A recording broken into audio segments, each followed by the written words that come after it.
In 2026, the average person is working harder than ever, yet 70% of us are just one digital glitch away from financial ruin. But while the West struggles with a 4% savings rate, there is a demographic quietly saving nearly half of everything they earn. They aren't magic, and they aren't cheap. They've just mastered a psychological software update that most of us were never taught. Today, I'm stripping away the mystery. I'm going to show you the 46% rule, the invisible budget method, and the specific shift in human psychology that can turn a standard salary into a multi-generational fortune. If you feel like your money vanishes before you even see it, this is for you. First, we have to talk about why your brain is actively trying to keep you broke. In 2026, we live in the era of predictive consumption. Algorithms know you want that new jacket before you do. Evolutionarily, humans are wired for hyperbolic discounting. That's a fancy way of saying we prefer a small reward now over a massive reward later. Our ancestors didn't know if they'd be alive in 20 years, so they ate the honey today. But high-saving cultures use a mental frame called intergenerational continuity. They don't see themselves as individuals, they see themselves as a link in a chain. When you save, you aren't denying yourself, you are equipping your lineage. This one shift, moving from me now to the chain, changes every purchase decision you make. Most people save what's left at the end of the month. That's a trap. Parkinson's law states that work expands to fill the time available. The same is true for your bank account. Your spending will always expand to fill your balance.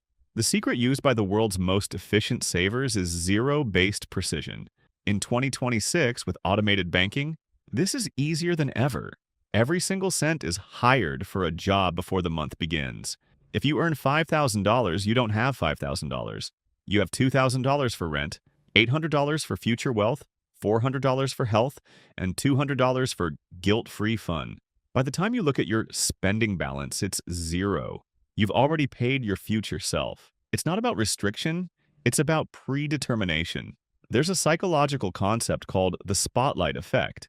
We think everyone is looking at us, so we buy status symbols to impress people we don't even like. High wealth cultures prioritize stealth wealth. They focus on the amortized value. Let's use science. If you buy a $500 pair of boots that last 10 years, that's 13 cents a day. If you buy a $100 pair of fast fashion boots that last 6 months, you're paying triple the daily rate. High savers aren't looking for the cheapest price. They are looking for the lowest cost per use. Ask yourself, am I buying this for the utility or for the dopamine hit of someone seeing me with it? If it's the latter, the dopamine fades in 48 hours, but the debt stays for months. Finally, we have to talk about the social tax. In 2026, going out has become an expensive performance. The most successful saving cultures prioritize insourcing socialization.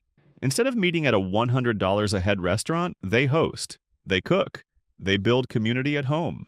There is a psychological safety net created when you spend time in homes rather than commercial spaces. It reduces the urge to compete. You aren't being bombarded by ads at a friend's dinner table. You're building social capital, which is often more valuable than financial capital in a crisis. The world in 2026 wants you to be a consumer. It wants you to be a user. But the path to true freedom, the kind where you never have to check your balance before a grocery run, starts with deciding to be an owner. Start with the 10% shift. Don't try to save 46% tomorrow. Just take 10% and hide it from your brain using automation.